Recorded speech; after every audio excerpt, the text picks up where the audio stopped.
have been at Techstars for 9 years, so I've been here for a while. I've seen a lot of changes through the years about how we operate, how we've gone global. And about what, Kerty, 5 years ago, you came on board, Four. and Yeah. four Mhm. 4 years ago you came on board, and we've been able to spend time together in Iowa and Boston and Oakland and New Haven and all sorts of places in between. So, why don't you introduce yourself, share a little bit about your experiences as a managing director at Techstars, and we'll go from there. Sure. Excited to be here. I love this topic. Been a managing director at Techstars for this will be my 5th program coming up this fall in Boston. I ran 3 programs in Iowa, really focused on industries relevant to Iowa and the Midwest in general, but companies from all over the place.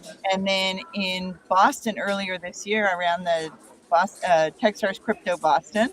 That was fun with our partner Algorand. And then now we're running the Boston City program coming up in September, which is a generalist program. However, really leaning into the expertise that exists here in Boston. So really excited to do that.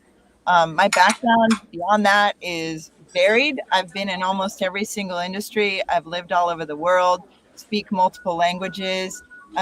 AI has been a passion of mine for many, many years. And I should caveat, John, we were both going to caveat that neither John nor I has a PhD in artificial intelligence.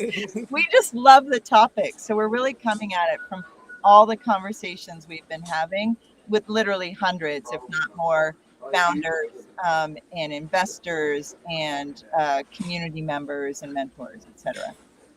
Yeah, and I think beyond that, Kerty, you and I can talk about the founder view of what AI is and how it's going to impact them based on the amount of interactions we've had. So I've spoken in, I think, 227 Techstars programs to date, which is roughly 2,400 companies.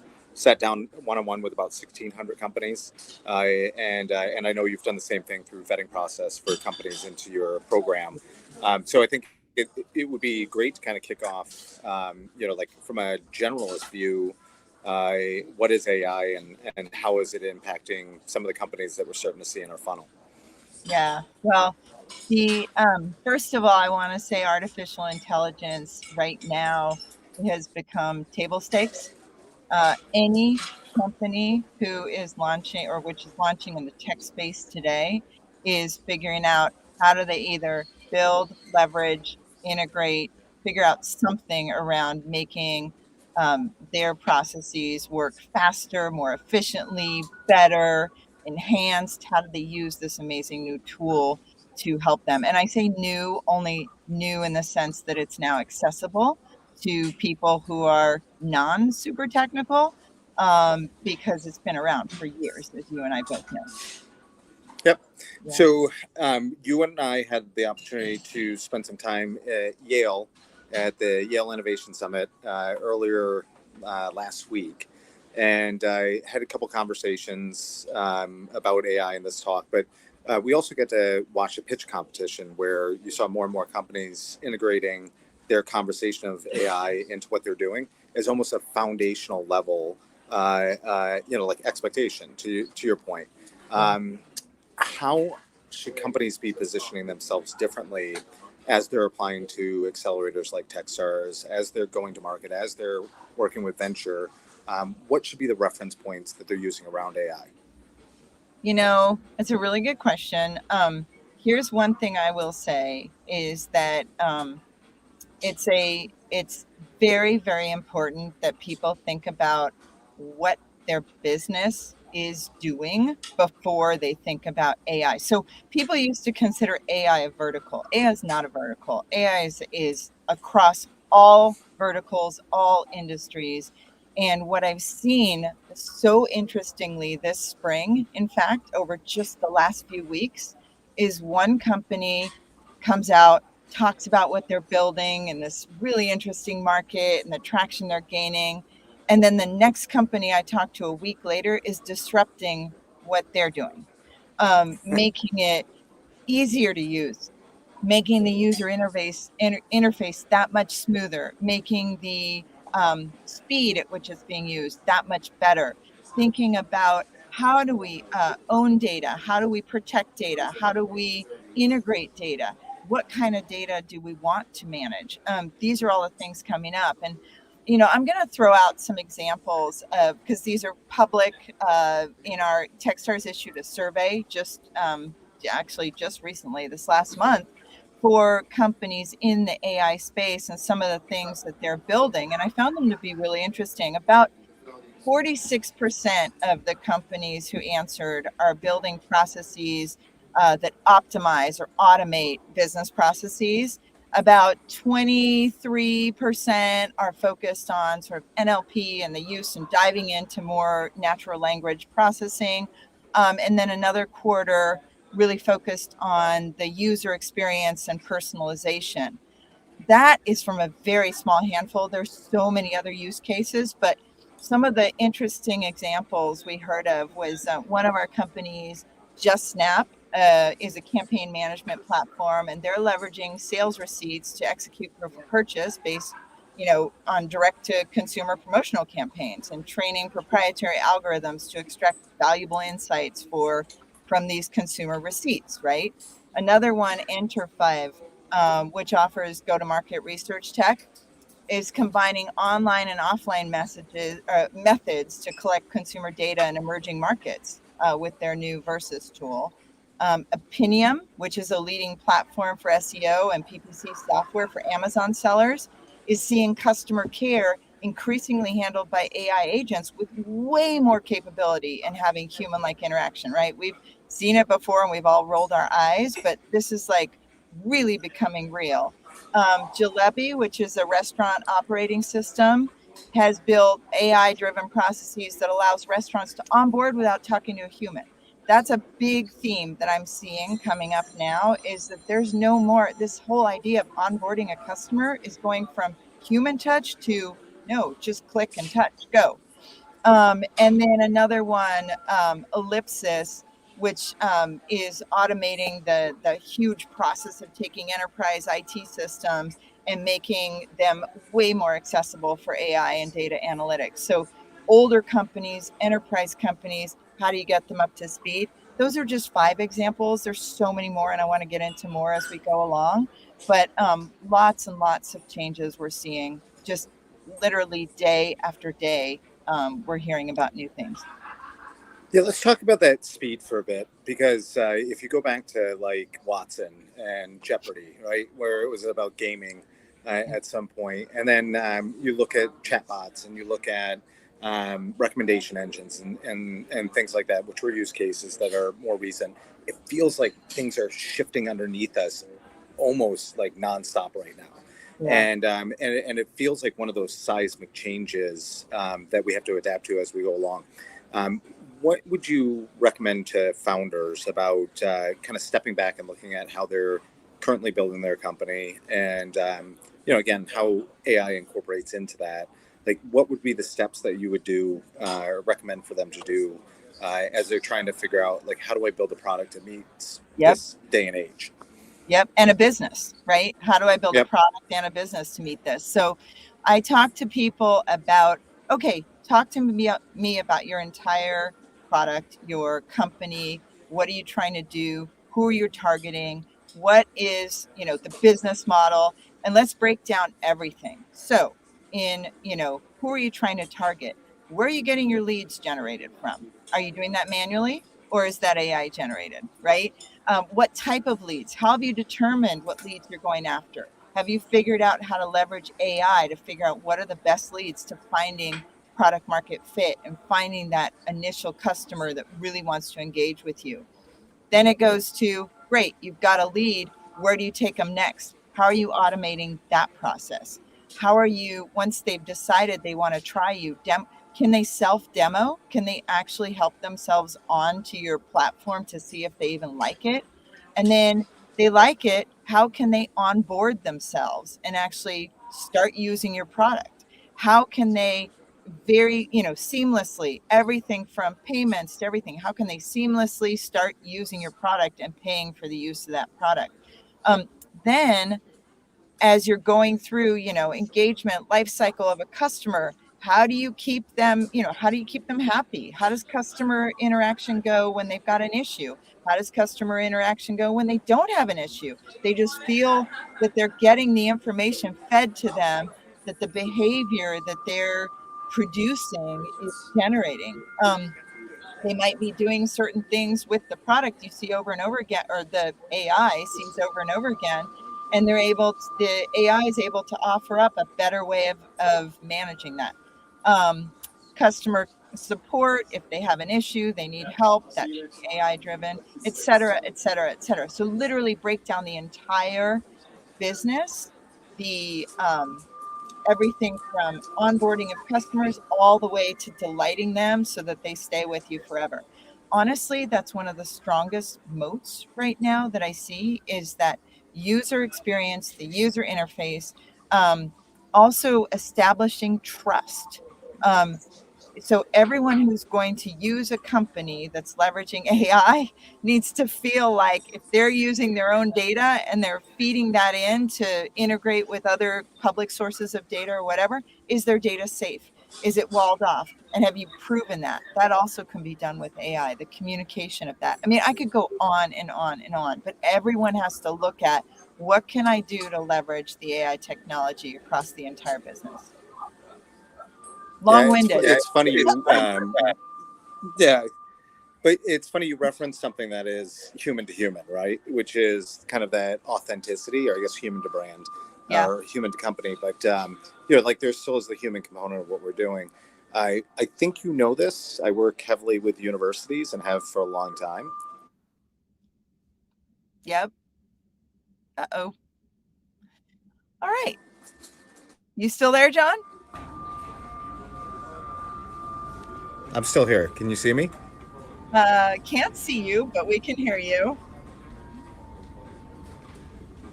So I was just going to say, one of the things we had just talked about was moat. And, like one of the bigger moats that we've seen historically with tech companies is technology. And that's going to shift dramatically coming up, because everybody will have access to similar technology, right? And so talk a little bit about the moat you can create around data. And you touched on it in that last comment, but go a little bit deeper into that. Yeah. So here's the thing. I think that it's going from tech and software to data is the moat you can create. And then also I would add to that the user interface early on. So as people are able to really make it sticky and work for others for their customers to jump on, user interface and user experience really matters. But data becomes a moat, and it's interesting because we don't know what's going to happen with the regulation of data. Data right now is it's a hot button. It's we know that there are all kinds of rules and regulation around what data can be accessed, shared, owned by whomever. I think that's only going to get worse. And I'll just keep going while John reconnects. That data is just going to get tougher and tougher to be able to manipulate from a regulatory standpoint. However, the ownership of data is probably the strongest moat. And what we're seeing is companies who are moving toward their proprietary data sources that they can mix with public data sources and actually leverage that to be a great repository of information to gather and use the AI against is probably the strongest piece. I don't know, Jessica, if you want to join me. You want to join me? Yeah, I'll join you, Kerty. Not a problem. Okay. Yeah, sorry about that. I think we lost John for a little bit. But I actually wanted to continue with a few questions that we received in the chat, if you don't mind shifting over in that direction. No problem. That'd be great, because there are a few things I want to offer up too, but John was going to prompt the questions, so I'm happy to go back to those after, or maybe address them as these questions come in. Sure. Yeah, What do you that's got? great. All right. So first question is, with AI becoming an overused term or buzzword, how can AI startups stand out? Yeah. So don't focus just on AI as, say, I'm an AI company. You really need to share what you are doing as a business. The other thing I have to say, this may not sound great for a lot of founders who are just getting started, but when you've got your business, what are investors going to look for next? They're going to look for, great, you have articulated you want to do this. How do I know that people really want what you're building? And so more than ever, traction is the name of the game right now. So, and this is for people leveraging AI for businesses that are, B2B SaaS and other things. I'm not talking about the infrastructure specifically of AI. That's a whole different conversation. We can get into that.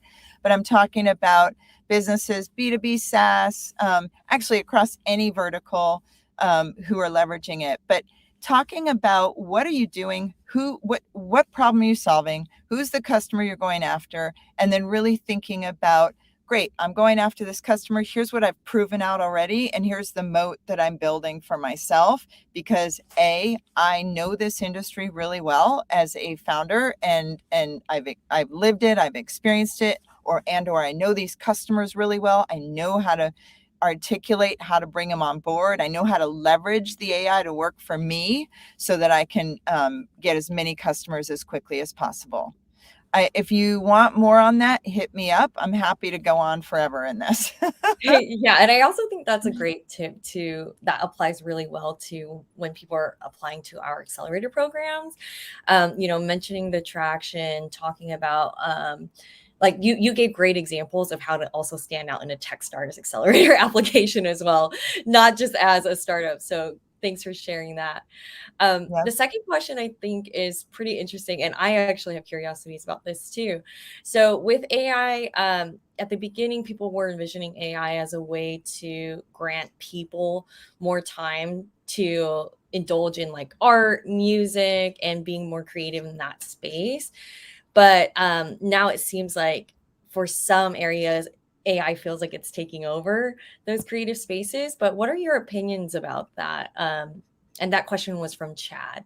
Do you think that, it would actually free up more time, or how can we be collaborative with that? Yeah, so that actually is a really interesting question. I personally have never really been a great artist, but I do enjoy art quite a bit.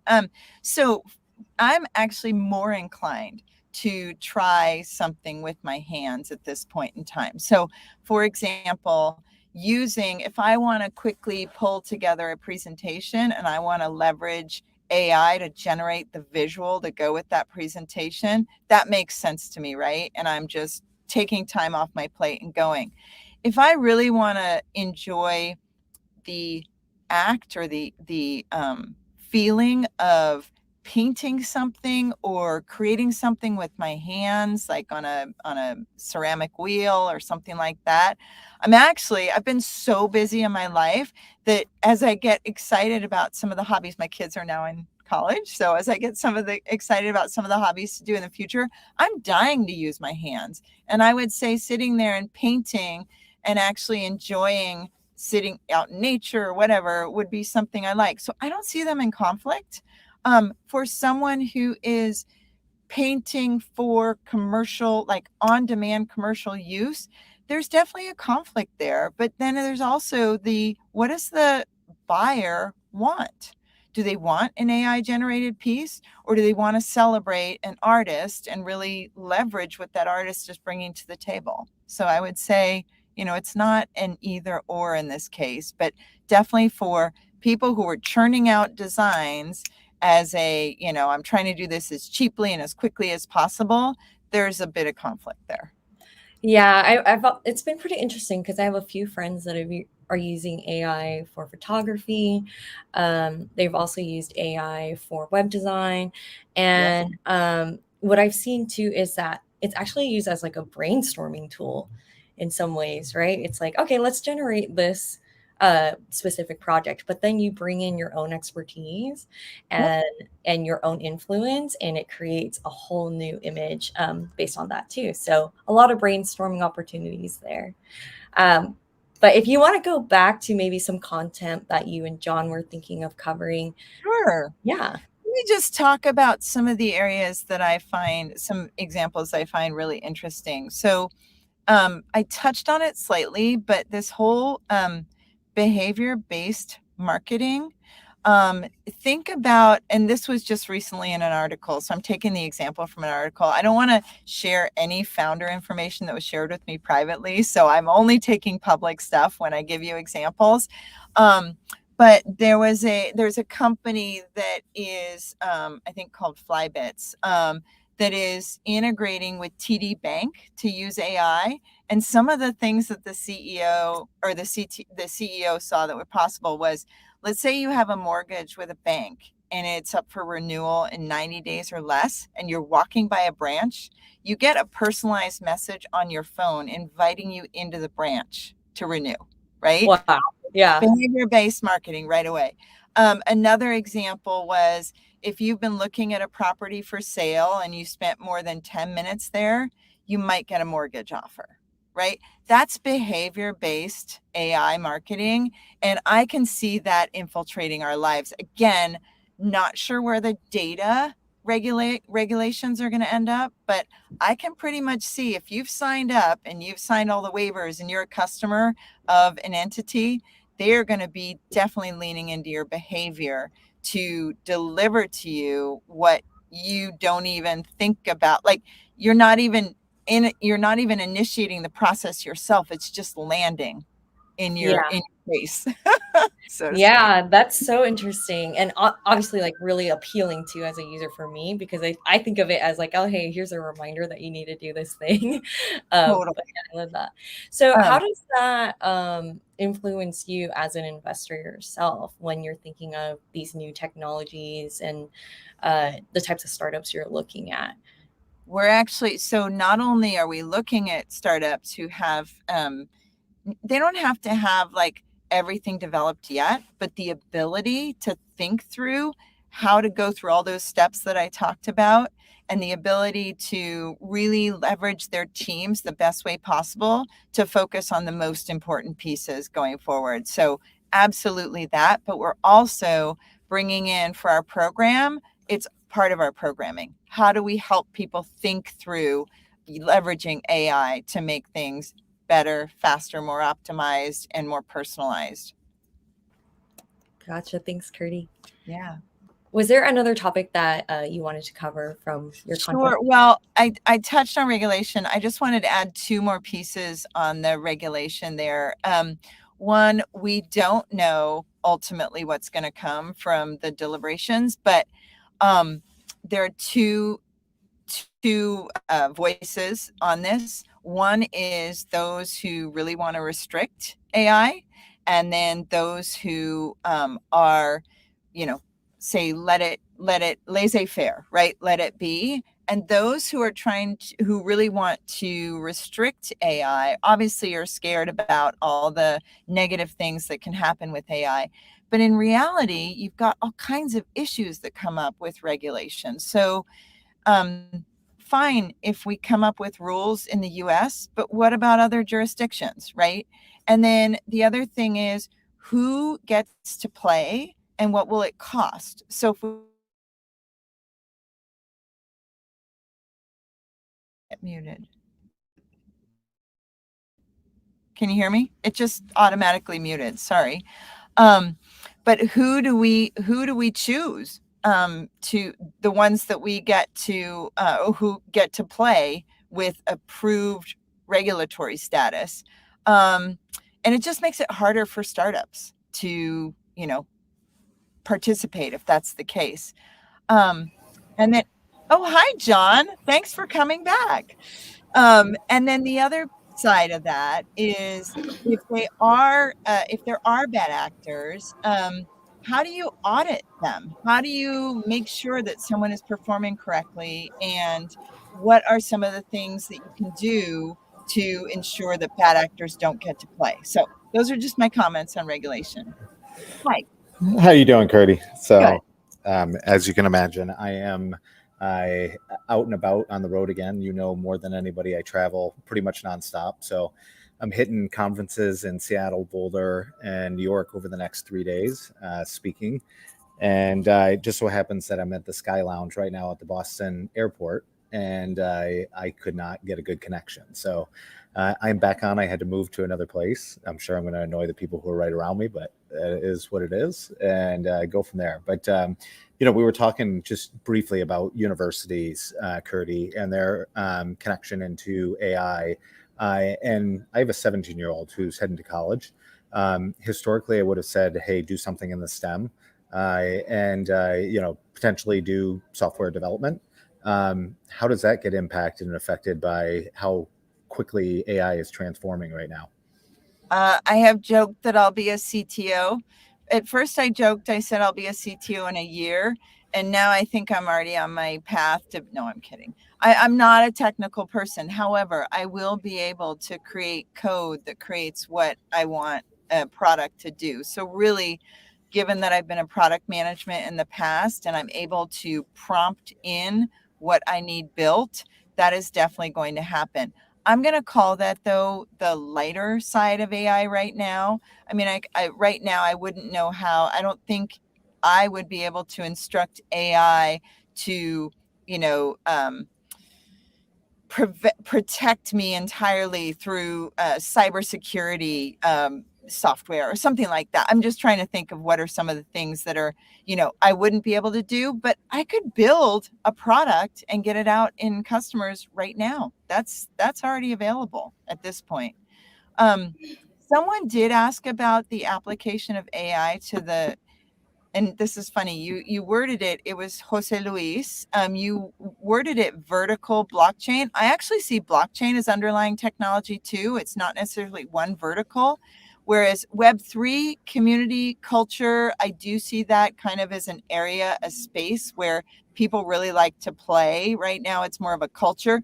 Web3 can of course exist across all industries as well, but there's more of a cultural piece. But the vertical blockchain, I actually think AI could help with some of the issues that have sprung up around cybersecurity and around kind of ability to enable the true distributed nature and the trustless but trustful environment to work, and be able to call out where a potential bad actor is playing.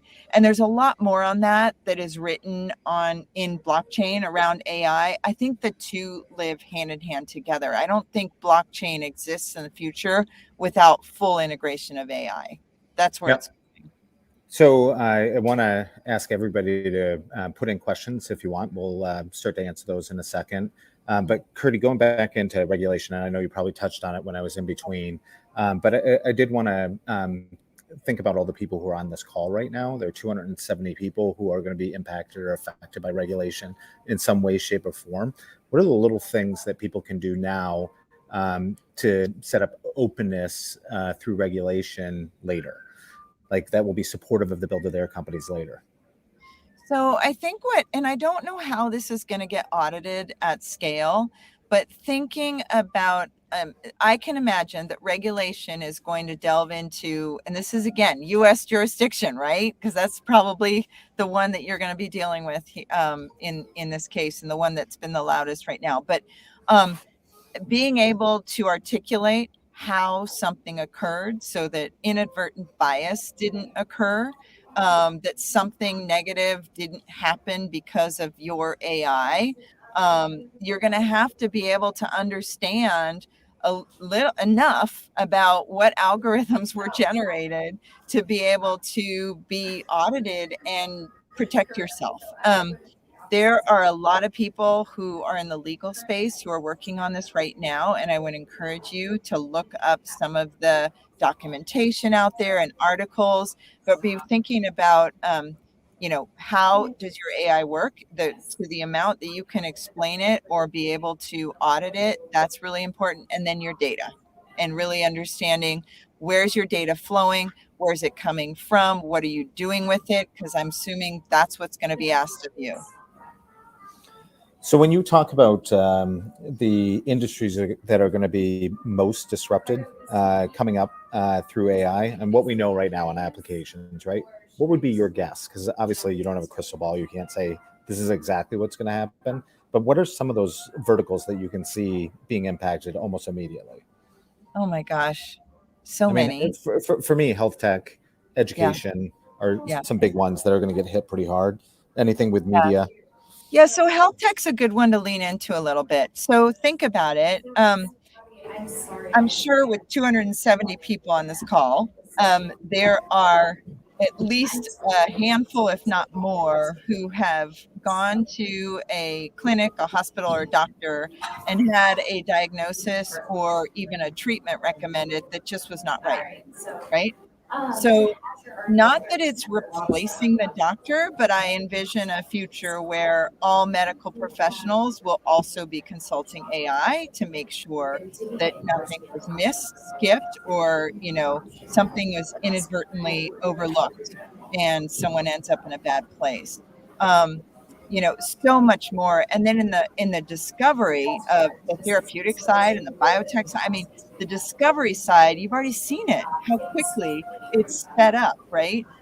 I also want to stress that this is not since last November. This is 4 years that it's been happening slowly. We've already seen examples in medical imaging, how AI can help make prognosis of what's being seen on screen. But then also, you mentioned education. So two sides there, or actually multiple sides there, but in education, we see lots of people who are worried about AI being something that, students using AI for betterment. I actually say bring it on, right?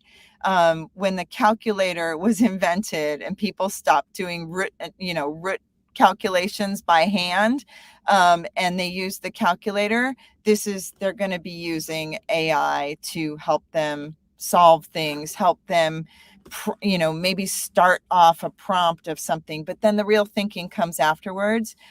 It does beg the case, though, how is education going to structure itself around this? Are we going to go back to more of a conversational proof or maybe just being able to create something that then furthers whatever the area of thought that they're working on, so it becomes more application oriented?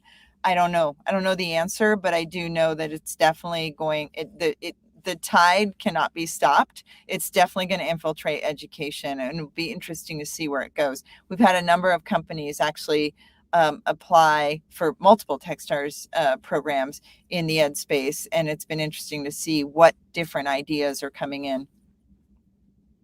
A lot of questions, and I think some of these might be good to kind of riff off of. Okay. So right out the gate, what frameworks or rules of thumb can we leverage to decide whether to build our own bespoke AI product or feature versus creating a product or feature that utilizes third-party AI tools? So that leveraging piece that you were talking about earlier. Yeah, I think it depends. So it depends on what problem you're solving and what business you're focused on. If it's truly an area where you have ownership of that customer base, you really understand that market, and you want to get to market quickly and start gathering customers, then I would say speed to market, leverage, and start collecting them. And then as you start to think about how do you own the data in that so it can create a little bit more stickiness, then you want to think about creating your own. But if you really want to get to market quickly, I mean, you can leverage what's out there today if you have a really good connection. I would almost say if you don't have a connection, really, really hard to build what you need anyway. So even if you don't, but you see this is something you really want to work on because someone you knew was affected by it, you're passionate about it, you can go ahead and try, but I would go speed to market first. Yeah. So if you think about like the primary needs for startups, so like we internally talk about this at Techstars all the time. Like there are 5 primary needs: funding, talent, customer acquisition, knowledge share, and mentorship. right? Those are the things that bubble up almost all the time. Those first three are like integral for the growth and development. That up and to the right for the company. You need money, you need talent, you need customers. Yep. How does AI affect each one of those coming up?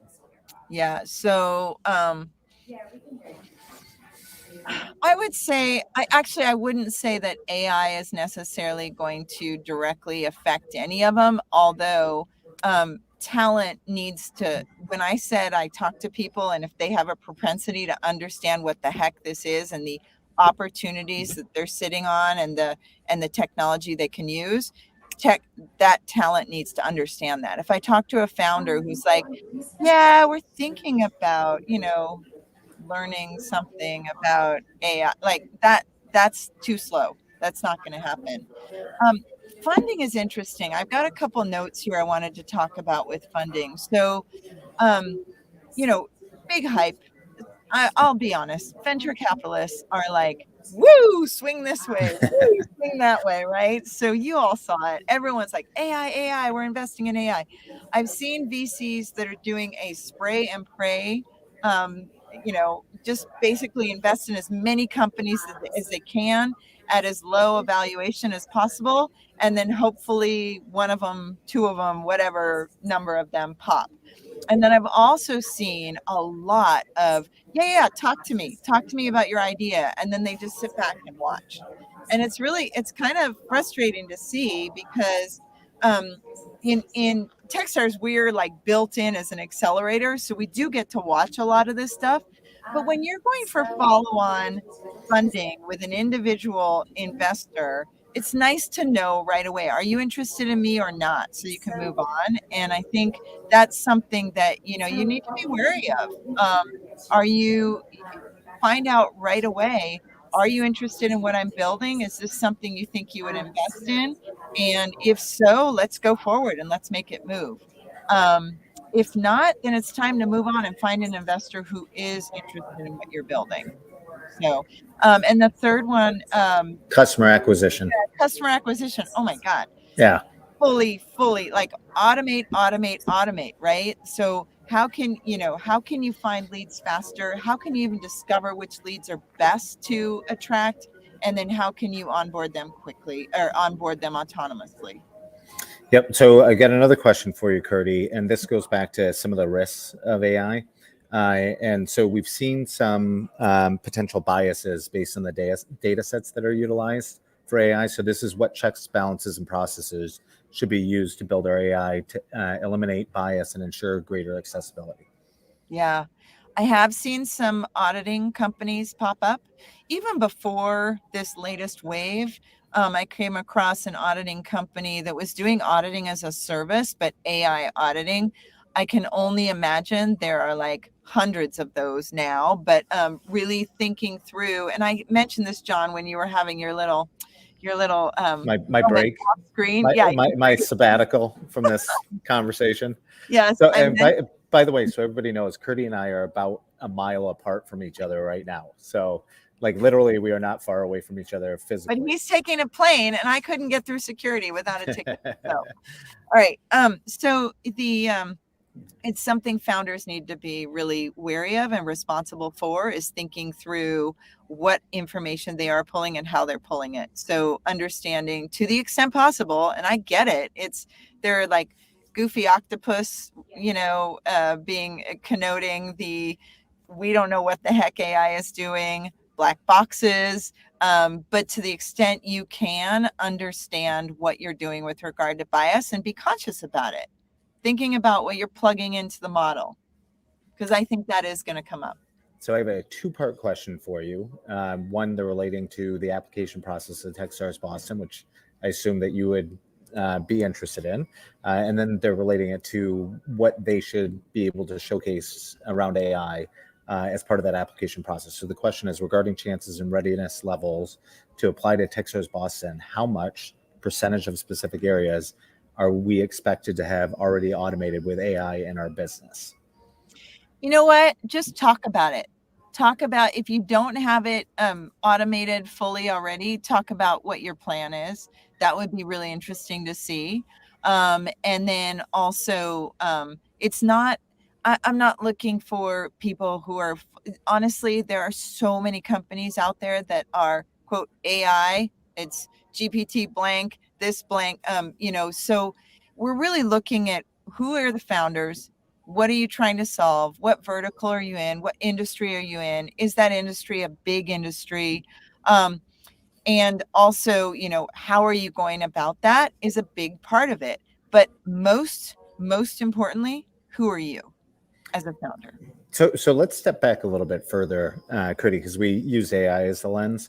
But when you're looking at companies to come into your program, what's the broader view of what you're looking for those companies? Like take AI out of the Yeah. equation. In general, what are you looking for from the Yeah, I companies? kind of mentioned it just then. I will say, so even though we are a generalist program, we lean into what the Boston area can support founders with. So obviously, AI goes across the board, but some of the interesting spaces here where there are a lot of players, both for, proof of concept maybe, or customers or mentors, is healthcare and health tech. Biotech, although we don't do the FDA approval process type companies, but the software around it and making that very efficient. Climate tech, tons of people interested in the future of the earth and making it a safe and, thriving place to live in the future. And then everything that has to do with the future of work and society, all kinds of options across there. And that is why we make it a generalist program, because that literally hits any industry. But I would say founder is the number one piece that we look at. So if a founder is someone who is really, really passionate, wed, focused on, had experience in an industry, and they see a big problem and they've got a way to solve it, and they've got a little bit, it doesn't have to be money, it doesn't have to be revenue, but something that they can accelerate. We can't accelerate an idea. That's wasted time, 13 weeks, but we can accelerate something that has a little bit of testing the market. So that might be a prototype, that might be a, MVP, whatever that is. And the markets we serve, all of them are very big. You can build a business and create a small business, and that's awesome. And I love supporting entrepreneurs that want to do that from a mentor standpoint. But if you're going venture scale, you got to be looking at a big market. Yeah, you had there was a question that looks like it disappeared in the chat, but I thought it was an interesting question. So Okay. similar to like when cloud became ubiquitous with, like I had to throw it somewhere in a pitch I was doing years ago, right? And if you think about like all those tranches where like new technology comes, everybody applies it, everybody puts it in, everybody's doing this, right? AI has hit that threshold. And Sure. so how do you stand out as a company that's doing something relatively novel in association with AI in this world of noise around AI? Yeah. So it's a good question. It could be so first of all, we haven't talked about anything regarding the underlying tech of AI. So anything that has to do with what AI is being built upon, the cybersecurity around AI, even I would say not necessarily for Techstars Boston right now. However, I'm very interested in hard tech and robotics. So if it's the underlying programming that enables physical things to move, safety checks, computer vision that is translating into movement. So those are the kind of things that are interesting from a technology standpoint. But if there's an industry you're focused on, look out there, look on, Crunchbase, look on whatever, search around and see how many other players are there out there and what's my differentiation? How do I differentiate from someone else? And just do a little homework ahead of time. So I have two questions for you. I'll start with one, but it goes back to kind of like the other side of the thing. So like, what are the protective measures I can put in place to help myself and my company? So this question is, what are the consequences or impact AI could have on security and tech? Yeah, it's actually, there's good and there's bad. So AI can be used as a weapon. to, really become harmful with regard to security. I think thinking through, in security, so it's cybersecurity in general, thinking about, monitoring patterns from data input, detecting threats, rapidly deploying something to shut those down. Probably early going to have some mishits, but better safe than sorry, maybe. But also figuring out how to find the source of the attack rapidly. I can only imagine that AI is just going to get better and better and better at preventing cyber attacks. They're also going to get better at creating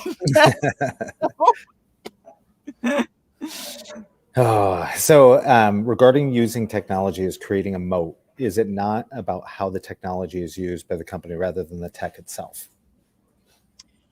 Yeah, so I think that they're probably going to be moats around technology at a little bit of a deeper layer. But it is very, very hard to create a moat around anything related to leveraging LLMs that exist that other people are creating. I don't know if that's what you were asking or if the person was asking, but hit me up if you want to talk more about that. So this is like the third part of the question, but I think it's interesting.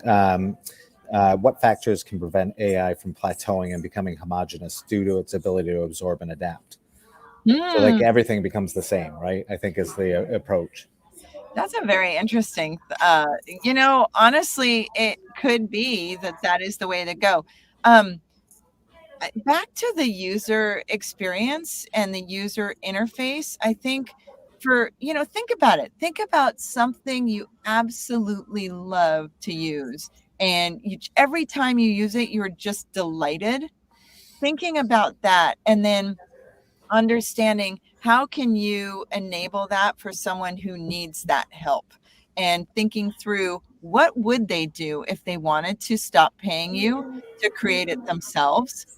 And if that's something that you think that they could create themselves, what's the next step you take to make sure that they still want you to do this for them and not them? I don't know if that makes sense, but this disruption I'm talking about, where like week on week, I'm seeing one company disrupt another. It's real. So you need to be thinking ahead. If someone wanted to do this by themselves, what steps would they take to do it? Kerty, one of the things you've heard me talk in your programs before is some of the give that startups have to, like, the value they have to, like, engagement with corporations, right? And Yeah. a portion of that is insights into technology. So what the world looks like 2 to 3 years from now, because those companies are building for that, not for present day, and corporations are slower to adopt. It feels like everything's speeding up. So it feels like it's no longer 2 to 3 years. It may be 6 to 9 months or 3 to 6 months, right? Do you see the corporation, like larger scale corporations, being able to keep pace or bring down that pace of technological change and understanding what's happening in the markets based on access to AI, right? So are some of the advantages that startups have had historically starting to lessen? Right. Well, remember, I'm sure every single, maybe if it's not stated in a survey, I'm pretty sure every single large enterprise is looking at leveraging AI right now. So it's definitely moving, but keep in mind, large organizations are harder to move. They are slower, and the nimbleness that a startup can bring are greater. However, again, you want to be, because I think a lot more startups will see exits that are acquisitions into larger enterprises in the near term than they will sort of growing to full scale being on their own, right? I think that's the hard part right now, is it's going to be more and more difficult to build a huge organization given the speed at which all of these disruptions are taking place. However, I think there's a great opportunity to figure out what, if this enterprise is trying to get this done, how can I be the solution to help them get it done quickly?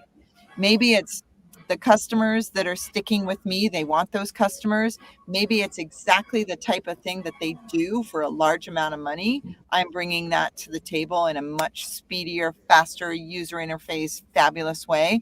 We've seen this happen for years with software, B2B SaaS being adopted by larger enterprise. I think you're going to see that probably quickly now.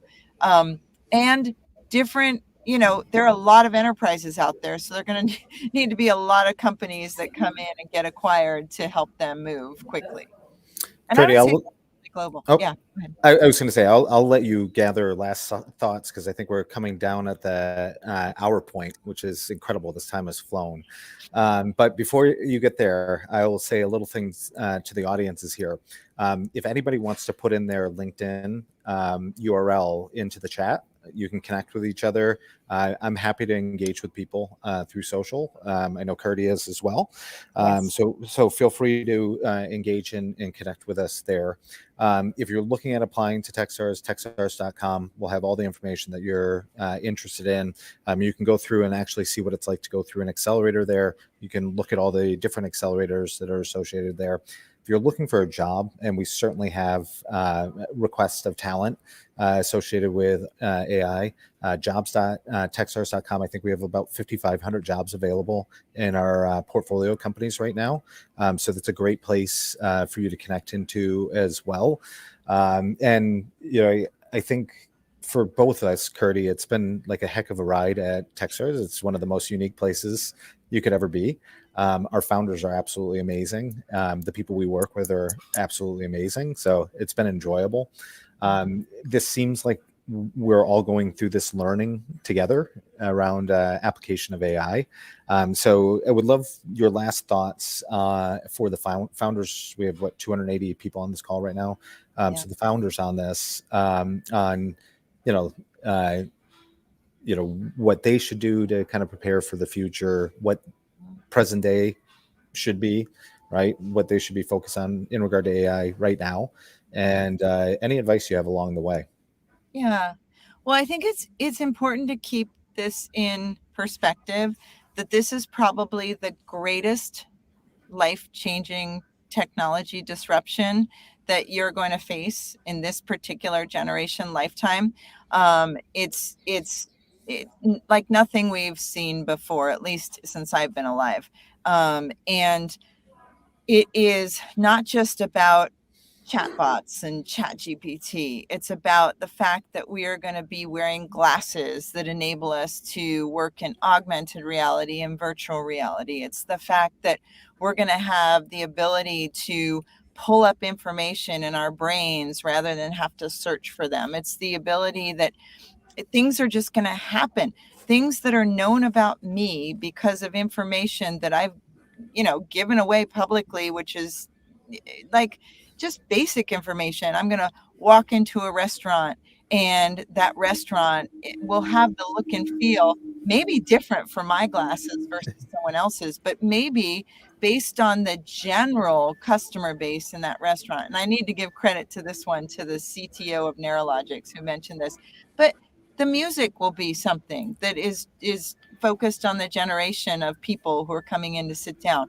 But then think about that everywhere you're walking, everything you're doing, what you are, before you think to ask a question, the answer can be delivered to you. That's what we're going to see over the near term, not the long term. And it's pretty exciting stuff. I'm a futurist. I'm not, how some people love to be like in the woods with no, infrastructure in the past. That's not me. I'm the future. I love being in the woods, but I'm also a very futurist person. So I look forward to this. I'm excited about it, and I'm not, blind to what could possibly go wrong, but I'm excited about the opportunities it brings. So I hope you are too, and I hope you'll do your research and read a lot, listen to podcasts, talk to people, connect with other people who are building in your space. Just really, take advantage of learning as much as you can right now. Well, Kerty, thank you. Hour flies by, especially when you break up in the middle of it, but I got back on. So for everyone who attended, I appreciate your attention to this incredible topic. Like, we're going to be talking about it nonstop coming up anyway, but it was great to have our voice interjected here. And we will be doing more of these talks future forward. So look forward to us bringing and convening some of our startups to talk about the space, to talk about other verticals, to talk about what's happening globally. One of the beautiful things about what Techstars has done is, we have great startups all around the world, and we learn insights from each one of those perspectives that we can apply to talks and conversations like this. So Kerty's heard me say this before, but I'm a huge believer in a principle called dream big. Startups, all of you on this call, you're the smartest people on the planet. I can say that about you. Don't say that about yourself. That's just weird. But you are amazing human beings, and you have this ability to suspend disbelief and do things that nobody else in the world will do, or do it better. So continue to do that. Look for operators like Techstars, the friendlies that are out there to support those dreams. And I wish all of you all the luck in the world. And we will wrap from there. Kerty, high five from a mile away. I will catch up with you later, my friend. All right. Thank you all. Take care, everyone. Thanks for joining us.